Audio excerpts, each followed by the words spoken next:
ከፖርቱ ሱዳን በጣም ለበርካታ ጊዜ የአየር በረራ ወደ አስመራ ማለት ነው የጦር መሳሪያ ቅብብል እንደሆነ ነው እንግዲህ መረጃው የሚያመለክተው። በዚህ ሁኔታ እልባት ካልተሰጠው ነዳጅ ዋጋ የሚጨምር የሚሄድ ከሆነ ብልጽግናና ህዝቡ አንገላ አንገት የሚተናነቁ በሳምንታት ውስጥ ነው። እጅግ በጣም አደገኛ እንደ ሌሎቹ አይደለም። አንኛ አጥፎ ጠፊ መንግስት ሊሆን ይችላል እኮ እንዴ እነዛ ትናንሽ የሆኑትን የመካከለኛው የገልፍ ሀገሮችን በሙሉ እኮ የሚደመሰስ እኮ መሳሪያ አለው። ወደባ መጣውልኝ ምናምን ነገር የሚባል ነገር ብቻ አይደለም። አሁን መንግስትም ለመቀጠል ነው። መንግስትም ለመቀጠል የግድ የራስን ከሌለ ቶሎ ሀሳብን ይዘ በሱ ጉዳይ ላይ ሆነ ካልተንገታገጥኩ ጉዳዩ አደገኛውን ያውስ ነው የሚገባ። አሁን ዱባይ እንግዲህ ውጥረት ነው ያለችው። የአየር ክልሏ ተዘግቷል። ከኢትዮጵያ ጋር ያላት ግንኙነት ከዚህ ቀደም እንደነበረው በደንብ መልኩ ፍሰት ሊኖር አይችልም። ሁለተኛ እንደምታውቀው እንግዲህ የነዳጅ አቅርቦት ከዚህ ቀደም እንደነበረው አይሆንም። አሁን ብዙ ነገሮችን ስኬርሲቲ ይኖራል። በደንብ አመጣጥነ ነው መጠቀም ያለበት።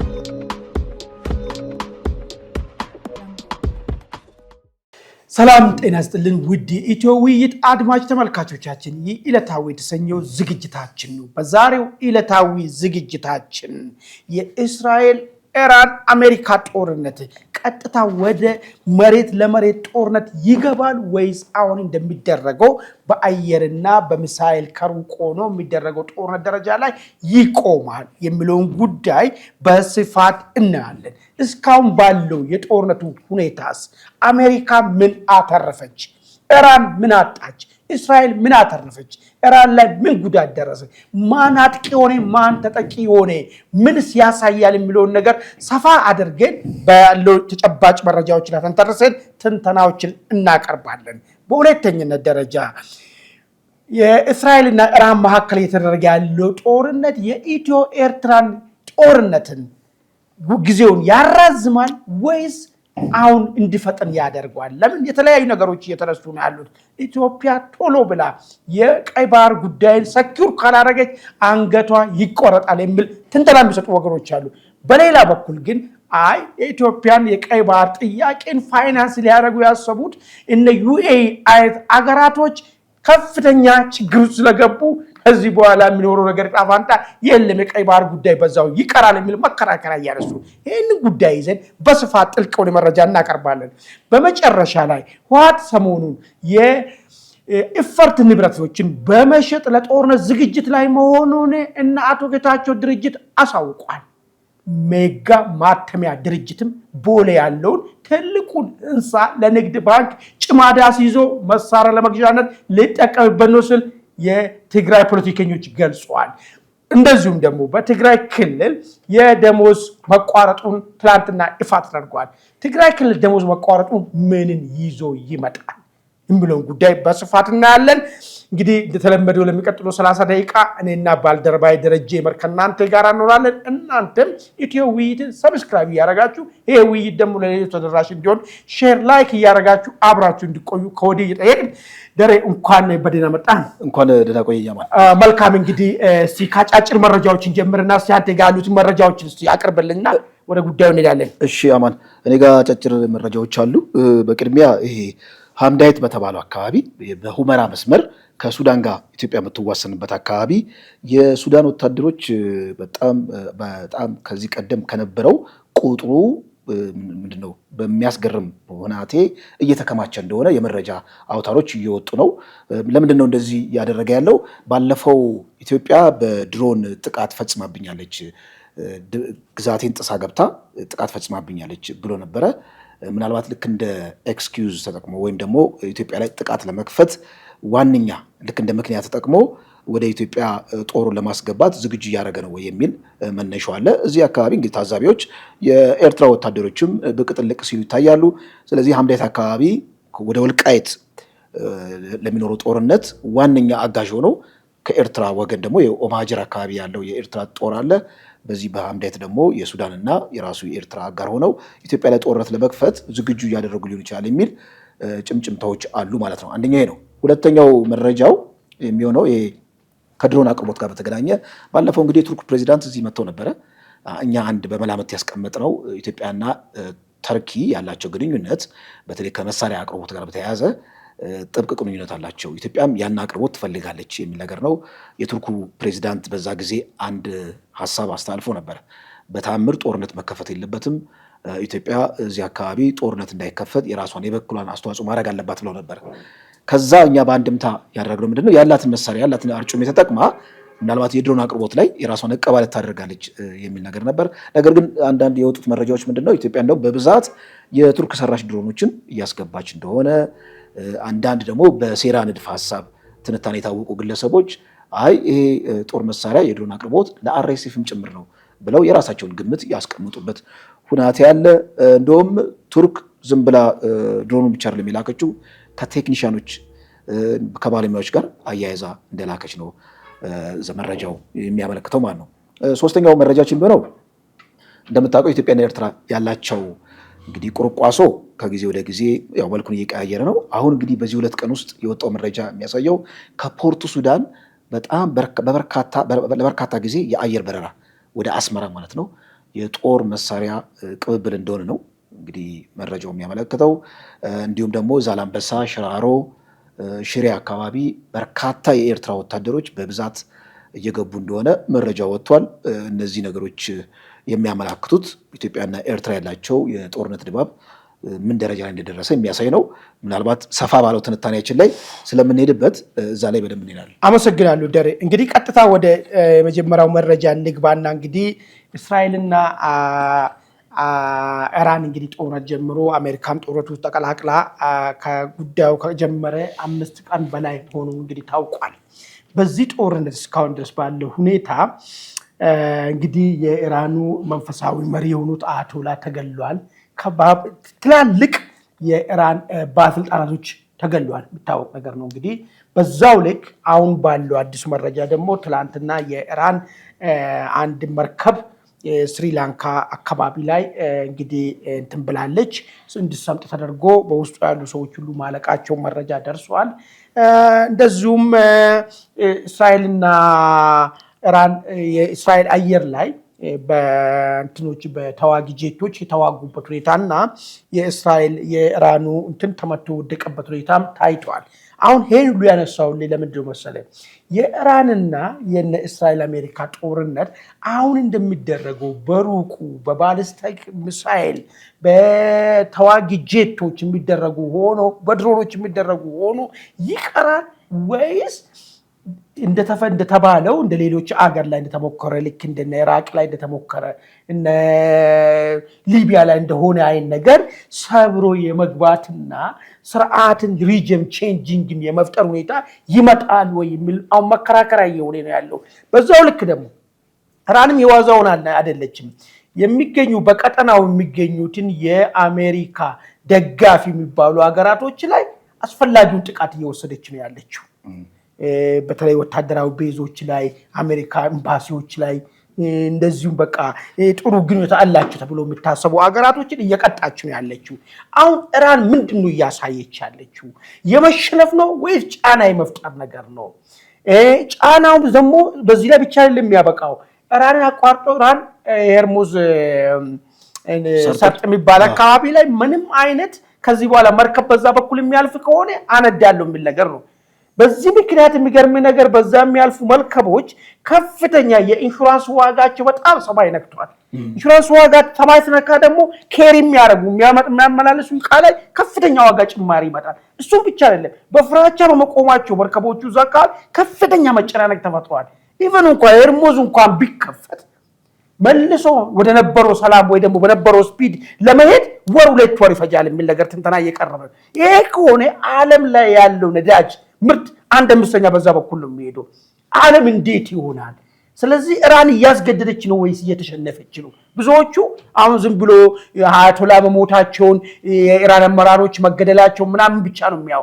ኢራን ግን እየፈጠረች ያለችው ጫናን እነ እስራኤልና አሜሪካ መቋቋም ይችላሉ ወይ? ይሄን ተቋቁሞ ሁለት ቀጥታ በእግረኛ ይገባሉ ወይ ብሎ ጉዳይ ላይ እስቲ አንተ የራስህን ሐሳብ አምጣና እኔም የራሴን መከራከሪያ እስቲ ላንሳስ። እሺ አማን፣ ግሩም ነጥቦችን አስተዋል። እንዳልከው የኢራን እስራኤልና አሜሪካ ጦርነት እንደ በዋዛ የሚታይ አይደለም። አንዳንዶች ከዩክሬንና የሩሲያ ጦርነት የከፈልነውን ዋጋ በጣም በብዙ ሺህ እጥፍ የሚሆን ዋጋ ይከፍላል የዓለም ሕዝብ። የዛ ጊዜ እንግዲህ እንደምታውቀው ዩክሬን ስንዴ አምራች ነች፣ በዛ ስንዴና ዘይት አምራች ነች። ኢትዮጵያ ውስጥ የነበረው ራሱ የዋጋ ማሻቀብ ከዩክሬንና ሩሲያ ጦርነት ጋር በደንብ አይተነዋል። ደግሞ ሩሲያ ማለት ነው ማነው ኢራን ደግሞ ያላትን ተጽዕኖ ደግሞ እናውቀዋለን። አሁን እንግዲህ አሜሪካኖች እያደረጉ ያለው ጥረት ምንድን ነው? ለምሳሌ ሶሪያን ማኔጅ ያደረጉበት መንገድ አለ። ሶሪያ ውስጥ እንደምታውቀው የኩርድ አማጽያኖች አሉ። የኩርድ አማጽያኖችን በተወሰነ ደረጃ እስራኤል እየረዳች የተወሰነ ቴሪቶሪ ገፍታ ነበረ። እንዲሁም ደግሞ የተለያዩ አማጽዮችን አንድ ላይ አደራጅተው የሶሪያ መንግስት የጣሉበት መንገድ አለ። አሁን የወጣው መረጃ ኢራን ውስጥ እንግዲህ እንደምታውቀው ኢራን ውስጥ ኩርዶች አሉ። ወደ 6 የሚደርሱ የኩርድ ታጣቂዎች ማለት ድርጅቶች ማለት ነው። እነሱ የኢራንን መንግስት ለመውጋት ከአሜሪካ ድጋፍ አግኝተው ወደ ስራ ገብተዋል የሚል መረጃ ወጥቷል። በእርግጥ በዚህ በእግረኛ ልክ በሶሪያ መንገድ ኢራንን ወቅቶ ሰላም ማምጣት ይቻላል ወይ በልክ እንደ ሶሪያ ማለት ነው የሚለው ነገር እጅግ በጣም አደገኛ የሆነ ጂኒ ከጠርሙስ ውስጥ እንደሚወጣ ምንም እንደው ነብይ መሆንም አይጠበቅብም። የፖለቲካ እውነቱ የምትረዳው ነገር ስለሆነ ማለት ነው። አሁን ብዙ ኢምፓክቶች አሉ እንደምታውቀው እስራኤልና ኢራን ያላቸው ግንኙነት በመሻከሩ ምክንያት በፈነዳው ጦርነት ምክንያት መካከለኛው ምስራቅ ያለው ውዝግብ በጣም በርካታ ነው። አሁን እነ ዱባይ በረራ ቆመዋል። እነ ባህሬን፣ ኳታር እዛ አካባቢ በሙሉ ያለው አቅርቦት ጸጥ ብሏል። አሁን ትናንትናም ራሱ የኢራኑ ባለስልጣን ምን ብለዋል? እንዳለ የእስራኤል ሳተላይቶችን በሙሉ መሰረተ ልማትን እናወድማለን ብለዋል። ይቺ መርከቧ መስመጧን ተከትሎ ማለት ነው። የበቀል እርምጃው የከፋ ይሆናል። እንደውም በጠረጴዛ ዙሪያ ችግራችን ለመፍታት ራሱ ዝግጁ አይደለንም ብለዋል። እና ዓለም የከፋ ነገር ለመሸከም እየተዘጋጀች ነው። አንድ እንግዲህ ትልቁ መሳሪያቸው ይሄ ነዳጅ መታለፊያ የሆርሙዝ ሰርጥ ነው ብለሃል። እንግዲህ አሜሪካም ሆነች ምዕራባውያን በአንድ ላይ ሆነው ኔቶም ተባብረው ያን አካባቢ በኃይል ለመቆጣጠር መዝመታቸው አይቀርም። የህልውና ጉዳይ ስለሆነ ማለት ነው። ሌላ ጦርነት የሚፈነዳበት ሁኔታ ግልጽ ነው። እዚህ ደግሞ ሩሲያ ደግሞ እጃዋን አጠፋ ቁጭ አትልም። ሩሲያ የራሷን አርጩሜ ልትመዝ ትችላለች። ምክንያቱም ዩክሬን ላይ ተባብረው የሰሩትን ስራ ታውቃለች።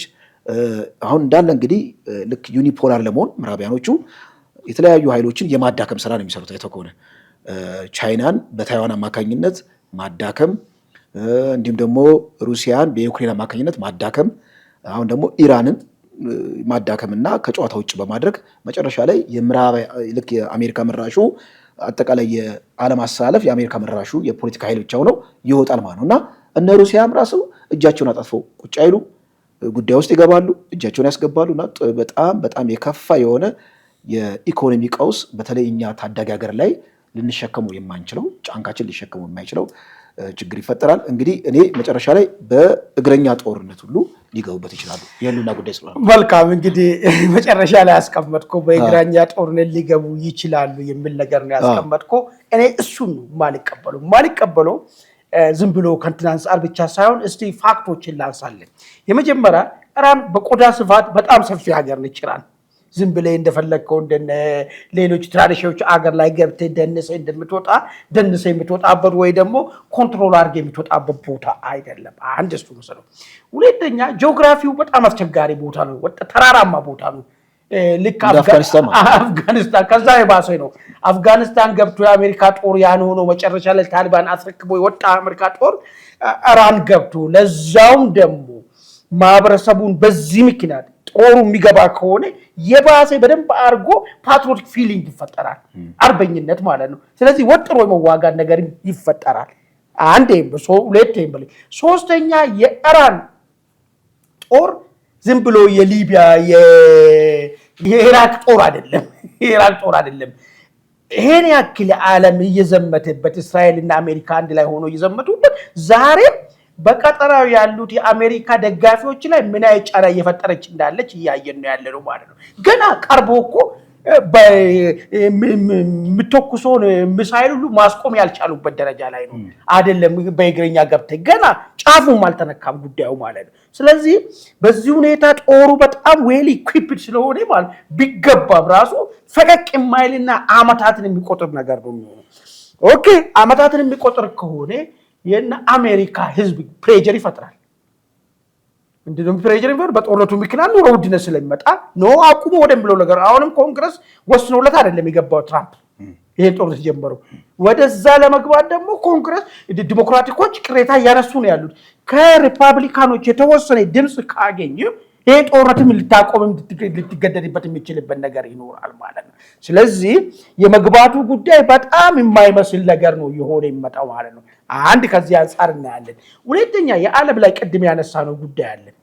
የነዳጅ ዋጋ ላይ ከፍተኛ ነዳጅ ዋጋ ይጨምራል። ነዳጅ ዋጋ ጨመረ ማለት ዓለም ላይ ዋጋ የእቃዎች ዋጋ በከፍተኛ ደረጃ ይጨምራል።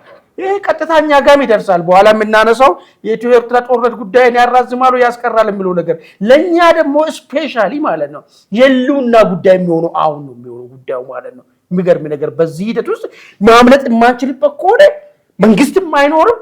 መንግስት ብልጽግና ራሱ ችግር አደገኛ ችግር ውስጥ ሊገባ ይችላል። የኢኮኖሚ ችግር ማለት ነው። ስለዚህ ዓለም ላይ ያሉት ህዝቦች ሁሉ ከዚህ ጦርነት ጋር ተያይዞ በሚመጣው የኑሮ ውድነት ጫና በየአገራታቸው መንግስት ላይ የማመጽ ዕድል ይፈጥራሉ። ኢንክሉዲንግ እና አሜሪካና እና እስራኤል ማለት ጦርነት ውስጥ ያሉበት ኃይሎች ራሱ ማለት። ስለዚህ እኔ በሚመስለኝ ሁኔታ ምንድነው ሊያደርጉ የሚችሉት? ትንሽ ከርክሟት መተውን ነው አማራጭ የሚያደርጉት። ከርክሞ ከዛ በኋላ ወደ ጦርነት አቁም ስምምነት ጋር መግባትና ከዛ ወደ ድርድር ሊገቡ ነው። እሱ ነገርስ ምንድነው ለአሜሪካ የሚያመጣው ብለን ካየነው የባሰ ጸረ አሜሪካ ጸረ ጽዮናዊ ፊሊንጉ አረቦቹ ምንድነው ኢራኖቹ በደንብ የሚሰርጽበትና እንዳው ትንሽ ልቡ ምራራ ባለፈ አይተናል። ኢራኖች ከፍተኛ ህዝብ አመጽ ነበር። እሱስ ባወዝ ለአንድ ለመጨረሻ ያዳፈናል። ለምንድነው የሚደረገው መሰለኝ? ሰሞኑን አንድ የኢራን ባለስልጣን ያስቀመጠው ነገር አለ። አመጽን በዚህ ሰዓት የሚሞክር የጠላቶቻችሁ ወገን ነው ብለን ነው ምንም ቶለሬት የምናደርገው ነገር የለም የሚል ነገር ነው ያስቀመጡት። ስለዚህ ውስጥ የነበረው የህዝብን ብሶት ራሱ በምን ያዳፍናሉ ማለት ነው። አንተ የእስራኤል ተላላኪ ነህ፣ አንተ የአሜሪካ ተላላኪ ነው በሚለው ነገርና ሁሉንም ነገር ከነሱ አንጻር የማየት ነገርና ህዝቡ ውስጥ እንኳን ያለው ነገር የማዳፈን ሂደቱ ይጠቀሙበታል ማለት። ስለዚህ እኔ እንደሚመስለኝ ትንሽ የተወሰነ ከተከደ በኋላ እነ ኔቶም ቢሆን ጣልቃ ገብቶ ለምን አሜሪካ መቀጠል ስለማይችል መቀጠል የሚችሉ ቢሆኑ ይቀጥላሉ። ከዛ ወደ ተኩስ አቁም የሚሄዱበት ሁኔታ የሚፈጠር ይመስለኛል ማለት። እሺ የተወሰነ ሪፍሌክት አድርግ እዚህ ላይ እንዳልከው በጦርነት ይገባሉ ስል ያሸንፋሉ እያልኩ አይደለም። እንኳን ምንድነው እንኳን ኢራንን አፍጋኒስታንን ማሸነፍ አልቻሉም። እና በጦርነት ይገባሉ ስል ብዙ ኦፕሽኖች አሉ ቴብል ላይ።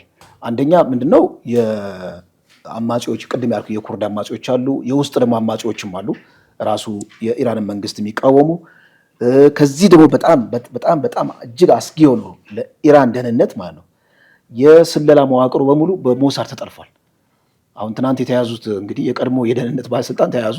እሳቸው ተጠርጥረው ነው በሙሉ እርምጃ ሲወሰድ ሞሳድ እጁ እንዳለበት ነው። እና ኢራንን አጠቃላይ የፖለቲካ ስርዓት የፖለቲካ ሲስተም ሞሳድ ስለሚያውቀው ውስጣዊ የሆነ ቀውስ በማባባስ ምናልባት የኢራንን አቅም የማዳከምና ቅድም እንዳልኩ እንደው ልክ በኢራቅ መንገድ ፉሊ ማለት ነው ወታደሩ ገብቶ ጦርነት ይገባል ብቻ ሳይሆን እነዚህን ባክ እያደረገ እነዚህ አማጺዎችን ባክ እያደረገ ውስጣዊ አመጽ እያባባሰ ኢራን ውስጣዊ የማዳከም ስራ በመስራት የመደራደር አቅሟን አሽመድምዶ ከዛ ፓፔት የሆነ መንግስት ወይም ፓፔት የሆነ መሪ ቁጭ የማድረግ ስራ ካልሰሩ እንዳልከው እጅግ በጣም አደገኛ እንደ ሌሎቹ አይደለም።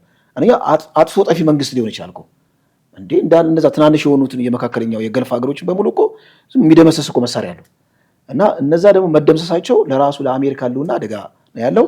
ብዙ ውስብስብ የሆኑ ሴናሪዎች አሉ ከጦርነቱ ጀምሮ። መልካም እንግዲህ ውድ አድማጭ ተመልካቾቻችን እናንተም እንዳው ምንድነው ሊሆን የሚችለው ውጤቱ መጨረሻ ላይ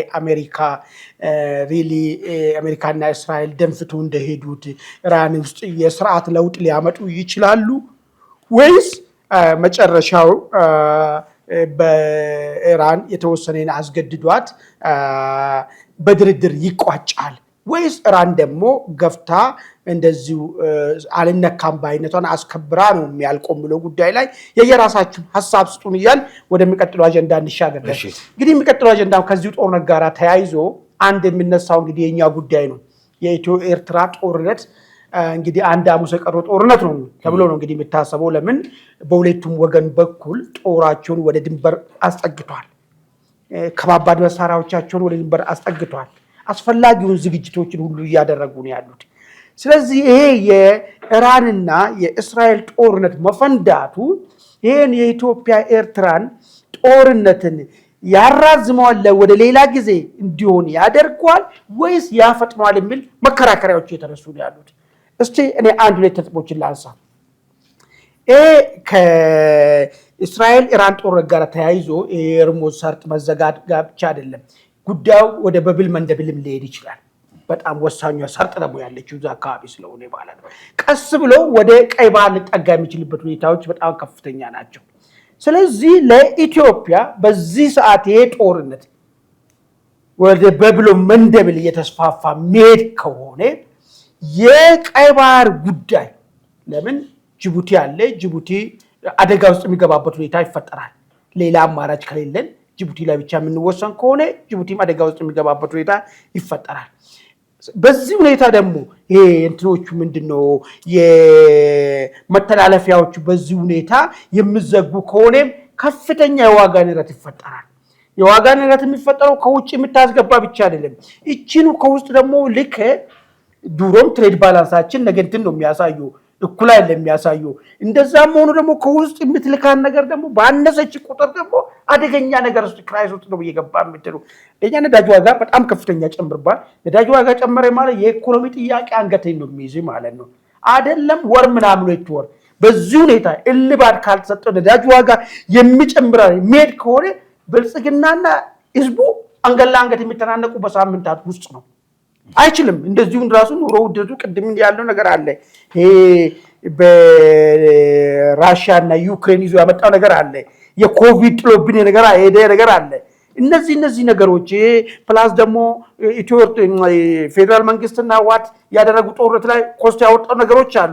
እነዚህ ሁሉ ነገር ጥሎብን ሄደ አሻራ ባለበት ሁኔታ ላይ ይሄ ጦርነት መጥቶ ጨምሮ የነዳጅ ዋጋ ከፍ ካለ የኢትዮጵያ ጣፋንታ አሁን ያለው መንግስትና ህዝቡ አንገላ አንገት የሚተናነቅበት ሁኔታ ነው የሚፈጠረው ነገር ማለት ነው። ኑሮን በኢኮኖሚ ፕሬሸር ማለት ነው።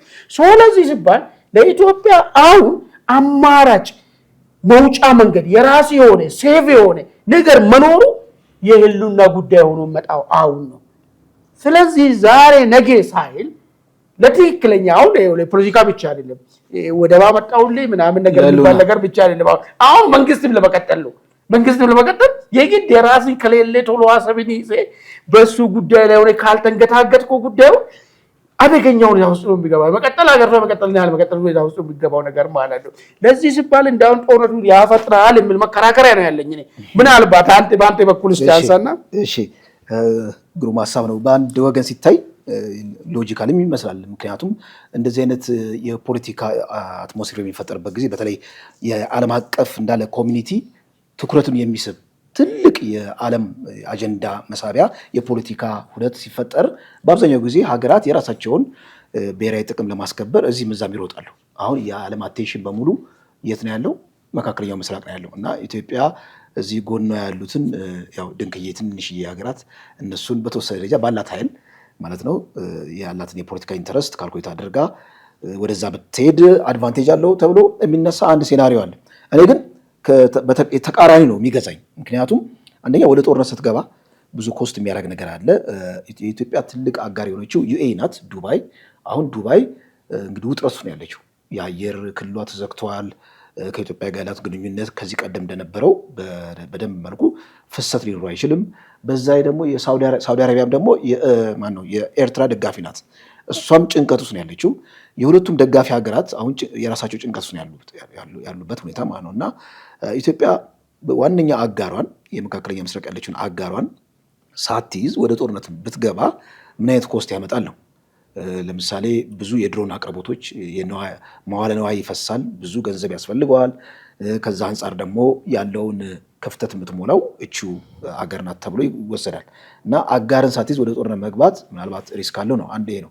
ሁለተኛ እንደምታውቀው እንግዲህ የነዳጅ አቅርቦት ከዚህ ቀደም እንደነበረው አይሆንም። አሁን ብዙ ነገሮችን ስኬርሲቲ ይኖራል። በደንብ አመጣጥነ ነው መጠቀም ያለብህ። ጦርነት ስገባ ደግሞ የነዳጅ ፍላጎት በጣም ያሻቅባል።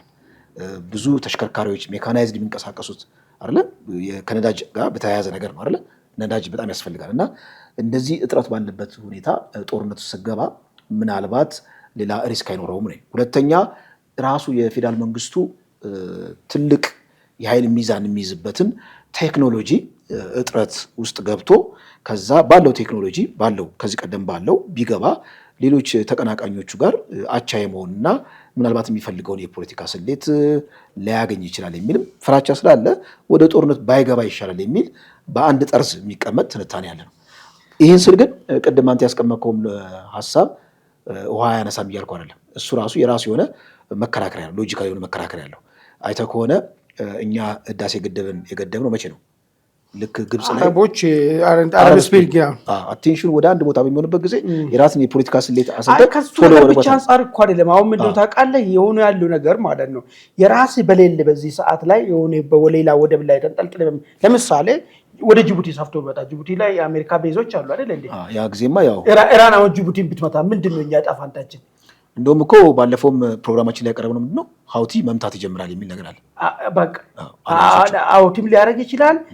ምናልባት ደግሞ ኢራን ብትመታስ እዚህ ያለው ጅቡቲ ያለውን የአሜሪካን ቤዝ ላይ መተኮስ ቢጀምር እዚህ ያለው ወደቡ ዲስፋንክሽናል ቢሆን ምንድነው ያለን ጣፋንታኛ?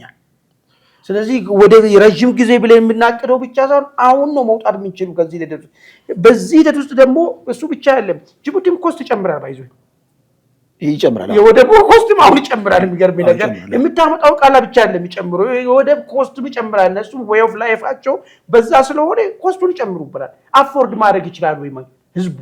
አይችልም። ህዝብ ካልቻለ ወደ ማን ነው የሚመጣው? ወደ መንግስቱ ነው የሚመጣው። ግን ቤኔፊቱ አንተ ከምትለው አንጻር ኢሚዲየት የሆነ ቤኔፊት ሳይሆን የሚኖረው ለዘላቂ ጥቅም ለዘላቂ ብሔራዊ ጥቅም እችን ቀውስ ተጠቅሞ የራስን የፖለቲካ ስሌት አስልቶ ማለት ነው ወደ እርምጃ መግባቱ አድቫንቴጅ ይኖራል የሚል ነገር ነው የሚያስኬደው። ምክንያቱም ራሱ አሰብን መያዝ ራሱ እኮ ሴፍ ላይሆን ይችላል። የጦርነት ቀጠና እኮ ነው በሙሉ የዛ አለ መታረፊያው ልክ አንጻራዊ እሱ አደገኛ የሚሆነው በብሎ መንደበል አካባቢ ስለሆነ ከፍ ያለ ቦታ ስለሆነ ከጅቡቲም ከፍ ያለ ቦታ ስለሆነ ሴፍ ዞን የሚባል አካባቢ ሊሆን ይችላል ተብሎ ነው የሚታሰበው። ቀጠናው ግን ያው አፌክት ያደርጋል፣ የባህር መስመር አፌክት ያደርጋል። ግን ይሄኛው ወደ ላይ ስለሆነ ሴፍ ሊሆን ይችላል ነው ወይስ ታችኛው ከተመታ ለነገሩ በማራጭ የለም። በዛም ዞሮ አሁን እኮ የሚባለው ምንድነው በዚህ ዞሮ በሜዲትራኒያን በኩል ዞሮ ይመጣል ነው እየተባለ ያለው። ስለዚህ ከሴፍቲ አንጻር ሳይሆን ከዘላቂ ብሔራዊ ጥቅም አንጻር ጦርነቱን መክፈቱ እንግዲህ ውድ አድማጭ ተመልካቾቻችን እናንተም እስቲ በዚህ ጉዳይ ላይ አሁን ኢትዮ ኤርትራ እንትን እያሉ ያሉ ጦርነት በዚህ ሂደት አሁን በተፈጠረው የእስራኤልና የኢራን ጦርነት ጋር ተያይዞ ቶሎ የመሆን እድል ይኖራል ወይስ እንዳውም እቅዱን ሊያራዝም ይችላል የሚለው ጉዳይ ላይ እናንተ ደግሞ የየራሳችሁን አመለካከት እንድትሰጡን እየጠየቅ ወደ መጨረሻው አጀንዳ ሊዳ አይ ቲንክ ከዚህ ጋር ያያዛል። የመጨረሻው አጀንዳ እንግዲህ ንብረት መሸጥ ጀምሯል። ንብረት ሽጦ ለጦርነት ዝግጅት ላይ ገብቷል። አሁን አንድ ስቴፕ የሚደው ታውቃለህ። ከዚህ በፊት በኪሱ ባለው ካዝና ነው ለመዋጋት ተወሰኑ። በጣም የቸገረ ስት በጣም እንደው የምታረጉ ማለት ንብረትን ደግሞ ይሸጥና ትቀጥላለህ ማለት አሁን እሱ ነው እያደረገ ያለው። ትናንትና ስምሬት ፓርቲና አቶ ጌታቸው አንድ መግለጫ አውጥቷል። ምንድነው ጠቅሷል? የተለያየ በትግራይ የሚገኙ ንብረቶችን ለነዚህ ለራሱ ወዳጆች ለሆኑ ለትግራይ ባለሀብቶች ለአንዳንድ የህወሓት ወዳጅ ለሆኑ ለነሱ የሽጦ መሳሪያ ለመግዛትና ለጦርነቱ ዝግጅት እያደረገ ነው ያለው የሚል ነገር አነሱ። ይሄ እንግዲህ አቶ ጌታቸው ፓርቲ ነው መግለጫ ያሰጡት። ጠቅላይ ሚኒስቴሩ ደግሞ በትግረኛ በተሰጡት ቃለ መጠይቅ ላይ መሳሪያ የገዛ ነው ህወሓት የሚል ነገር አስቀምጧል። ስለዚህ የህወሓት አሁን እየተሯሯጠ ያለው ንብረትን ሸጦ ወደ ጦርነት ለመግባት እያደረገ ያለው ሙከራ ከምን የመነጨ ነው? ተሸጦ ይቆማል ልሞክር አስቦ ነው ወይስ እንዴት ነው የሚል አንድ እናያለን። ሁለተኛ ትላንትና በይፋ ሴኩላር ከጊዜያዊ አስተዳደር የወጣ ደብዳቤ የካቲት ደሞዝ የለም ተብሏል። ትግራይ ክልል ለመንግስት ባለስልጣን ለመንግስት ሰራተኛ ደሞዝ የለም ብሎ በጣም ቀላል ነገር አይደለም። ይይዞ ከፍተኛ ኬሮስ ነው የሚያመጣ። ለምን እያንዳንዱ ከዛ በምትከፈለው ቤተሰብ የሚመራ ልጆችን የሚያስተምር ራሱ ጉሮሮ ዘግቶ የሚያድር ብዙ ሺህ በብዙ ሺዎች የሚቆጠሩ ናቸው። ሌላ ዌይ ኦፍ ላይፍ ሌላቸው እችን ደሞዝ ጠብቀው የሚኖሩት ማለት ለእነዚህ ሰዎች አሁን ይህ ዜና ምንድን ነው የሚሆነው? ምንድን ነው የሚሆነው? በቃ ሞተ ማለት በዚህ ኑሮ ዱሮም እየበቃ አይደለም። በዛ ላይ ደግሞ ደሞዝ የለም ከተባለ ምንድን ነው ሊሆን የሚሆነው? የሚበላውን ያጣ ህዝብ መሪውን ይበላል። እሱን ነው የሚል ነገር እንዴት እንደኔ እንዲህ ተብሎ መነገሩ ራሱ አግባብ ነው ወይ? ሌላ የሚቻለውን ወይ ንብረቶቹን ሽጦ ለነሱ ደሞዝ መክፈልም አንድ ነገር ነው። ነገር ግን ካልሆነ ግን ደሞዝ የለም ካልኮ እኮ የመጀመሪያ አንቆ የሚበላ አንተን ነው። እዚህ ያለው ፌደራል መንግስት በጣም ሩቁ ነው። እነሱ እንኳን ግን ያው ለጦርነቱ እንዲነሳሳ ያለ አማራጭ ውጣለ ተዋጋ ነው። የምትዋጋ ከሆነ ሬሽን ይሰጣል፣ በልተ ማደር ትችላለህ ነው። የማትዋጋ ግን ከሆነ በጾም እዛው ያየ ትሞታለህ የሚል ነገር ነው። ምርጫ ነው እያመጡበት ያለው ትግራይ ህዝብ ላይ አደገኛ ምርጫ ማለት ነው። የሚዋጋ ለምናደርገው ጦርነት ተሳታፊ የሚሆን ሰው ካለ ለቤተሰቡ ሬሽን ልሰጥ እንችላለን፣ ለራሱም ደግሞ ቀለብ እንሰፍርለታለን። ግን የማትዋጋ ግን ከሆነ በራብ እዛው ትሞታለህ እያሉ ነው። ደሞዝ ከልክሎት ማለት ነው እያደረጉት ያሉ ነገር ማለት ይሄ አደገኛ ሁኔታ ነው ያለው። ሌላ ዜናም አለን። እዚህ ሜጋ ማተሚያ የሚባለው ታውቃለህ? ሜጋ ህንፃ እሱን ደግሞ በብድር ማሽን እንገዛለን በሚል ነገር ከኢትዮጵያ ንግድ ባንክ በጣም ከፍተኛ የሆነ ብር ተበድሮ መሳሪያ ግዢ ላይ ለማዋል እንደሆነ አንዳንድ ምንጮች እየወጡ ነው ያሉት። ይህን ጉዳይ እንግዲህ ኢንቨስቲጌቲቭ ሊጀመር ስለሆነ ቀርቦ የሚመለከታቸው አካላቶችን መልስ እንዲሰጡበትም ጥያቄ አቅርበናል። ይሄ ጉዳይ ለምንድን ነው አሁን ሪሊ ሁለት ማሽን ሊገዛ ነው ወይ በተባለው በራ ይሄ እናቶ ጌታቸው ካወጡ መግለጫ ጋር አስተያየው ትክክል መሆኑን ታያለ። የሚገርም ነገር ንብረቶች እየተሸጡ ነው። የሚሸጡበት ምክንያት ደግሞ ለጦርነቱ ወጪ እንዲሆን ተብሎ ነው ማለት ነው። እንዳው ከዚህ ጋር ተያይዞ እስቲ ምንድነው ህወሓት ቀድሞ ሊተኩስ እያሰበ ነው ወይ? ቅድም ያስቀመጥከው ሲናሪዮ በተወሰነ ደረጃ የሚታይ ነገር ነው። የፌደራል መንግስቱ ወደ ጦርነት ቢገባ ይሻል ባይገባ ይሻል ብለን ያስቀመጥነው ሲናሪዮ አለ እና ቲፒኤልኤፍም የራሱን ካልኩሌሽን አለው። እዛ መካከለኛው ምስራቅ ከፈነዳው ትኩሳት ጋር አያይዞ አድቫንቴጅ አገኛለሁ አላገኝም የሚለውን ነገር አሰልቶ ይመስለኛል። ከጀርባው ደግሞ ሻዕቢያ አለ፣ ኤርትራ አለ፣ የእነሱ ምክር ሀሳብ አለ፣ ሱዳን አለች፣ ግብፅም አለች ማለት ነው። እና እነዚህ ነገሮች በደንብ መጋጠም አለባቸው። ትንሽ ቲፒኤልኤፍ ቀና ያለ ይመስል ነበር ባለፈው የፌዴራል መንግስቱ በዚህ ከምርጫ ጋር በተያያዘ ወስኖ በቃ ውስጣዊ ልዩነታችን በሙሉ ተወግዶ ሁሉም የትግራይ የፖለቲካ ኃይሎች በአንድነት ቆመዋል፣ እንደውም የፌዴራል መንግስቱ ለእኛ ጠቅሞናል ብለው ነበር። ያ ነገር ግን የወረት እንደሆነ ወዲያው መቀዛቀዝ እንደተፈጠረ ትመለከታለህ። ምክንያቱም ሪዘንትመንት አለ ማህበረሰቡ ጋር ስር ነቀል የሆነ ማህበረሰባዊ የሆነ ለውጥ ካልተካሄደ ኢኮኖሚና ፖለቲካዊ ለውጥ ካልተካሄደ ትግራይ ውስጥ እንደምታውቀው ያለው ችግር የሚያወላድ አይደለም። እንደው ያው አጀንዳ ከመቀበል አንጻር ቅድም በመረጃ ደረጃ ያነሳነው ነገር አለ። በዚህ በዛላምበሳ ሽሬና ሽራሮ አካባቢ የኤርትራ ኃይሎች በጣም በብዛት እየገቡ ነው የሚል ነገር ነው። ስለዚህ ይሄ አጀንዳው ቀጥታ እንግዲህ ተቦክቶ የተጋገረው ያው ከአስመራ እንደሚሆን ምክንያቱም ቲፒኤልኤፍ አሁን ጁኒየር ፓርትነር ነው ማለት በራሱ ፈላጭ ቆራጭ የሆነ እንዲሁም ደግሞ ከኤርትራ ጋር ያለውን የፖለቲካ ስሌት አስልቶ ቴብል ላይ ተነጋግሮ ወደ እርምጃ የሚሄድ አይደለም። የሆነ ተቀጽላ ኃይል ስለሆነ ዴስፐሬሽን ላይ ስላለ እንግዲህ የሻዕቢያ ወይም የአስመራው መንግስት ባስቀመጠው ቀመር መሰረት ወደ ጦርነት መግባቱ በይሳት እጅግ አስፈላጊ ነው ብሎ አስቦም ሊሆን ይችላል። አንዳንድ ምልክቶችም እያየ ነው አለ። ቀድም የሱዳንም ጉዳይ ያነሳ ነው። የኤርትራም ወታደሮችም እየሰሩ ያሉትን ነገር ስትመለከት ጥሶ የሚገቡትና የኢትዮጵያ መከላከያ ልብስም ለብሰው የሚንቀሳቀሱም እንዳሉ እንግዲህ መረጃዎች ይወጡ ነው። የኢትዮጵያ መከላከያ ልብስ ለብሰው እየገቡ ስለሆነ ይሄንን እንግዲህ ታይም እነሱም ልክ እንደ አስፈላጊ ታይም ቆጥረውት ወደ ጦርነት ለመግባት እየተዘጋጁ እንደሆነ የሚያሳይ ነው። መልካም እንግዲህ ውድ አድማጭ ተመልካቾቻችን እናንተም እስቲ በዚህ ጉዳይ ላይ ቲፒኤልኤፍ ንብረቶችን ሽያጭ መጀመሩ እንዳው ምን ይዞ ሊመጣ ይችላል? ቆርጦ ሊተኩስ ይችላል ወይስ ምንድነው የሚለው ጉዳይ ላይ የራሳችሁን ሀሳብ እንድትሰጡ እየጠየቅን የዛሬውን ዕለታዊ ዝግጅታችን በዚህ ላይ ያጠቃልናል። እንግዲህ ኢትዮ ውይይትን ሰብስክራይብ ማድረግ አትዘንጉ። እንደዚሁም ደግሞ የውይይት ለሌሎች ተደራሽ እንዲሆን ሼር ላይክ አድርጉ። በሌላ ጊዜ እስክንገናኝ ድረስ እንግዲህ መልካም ቆይታ